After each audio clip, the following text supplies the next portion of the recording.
പറഞ്ഞില്ലേ, എന്നെ കുറിച്ച് എന്റെ അടിമ എന്ത് കരുതുന്നു ഞാൻ കൊടുക്കും.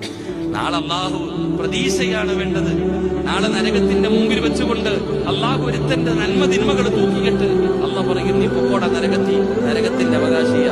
ഓന അള്ളാഹു നരകത്തിലോട്ട് പറഞ്ഞുവിടും. ഓനാണെങ്കിൽ കുറച്ചു മുന്നോട്ട് നടക്കും, തിരിഞ്ഞ് അള്ളാനെ നോക്കും. വീണ്ടും മുന്നോട്ട് നടക്കും, വീണ്ടും തിരിഞ്ഞു നോക്കും. വീണ്ടും മുന്നോട്ട് നോക്കും, വീണ്ടും തിരിഞ്ഞു നോക്കും. ഓടാ ഓടാ എന്ന് പറയുന്നതിനനുസരിച്ച് ഇവൻ തിരിഞ്ഞിരിഞ്ഞു നോക്കാം. അവസാനം ഈ മനുഷ്യൻ നടന്ന് നടന്ന് മലക്കുകൾ നരകത്തിന്റെ മുമ്പിൽ കൊണ്ടുപോയപ്പോ അള്ളാഹ് വിളിച്ചു, ഇനി വാടാ, ഇനി വാ, നീ അടുത്ത് വാ. നിന്നോട് ഞാൻ പോകാൻ പറഞ്ഞാ പോയാ പോലെ, നീ എന്തിനാടാ പിന്നെയും പിന്നെയും തിരിഞ്ഞു നോക്കിയേ? അള്ളാഹ് ചോദിക്ക, നീ പിന്നെയും പിന്നെ എന്തിനാ നീ തിരിഞ്ഞു നോക്കിയേ?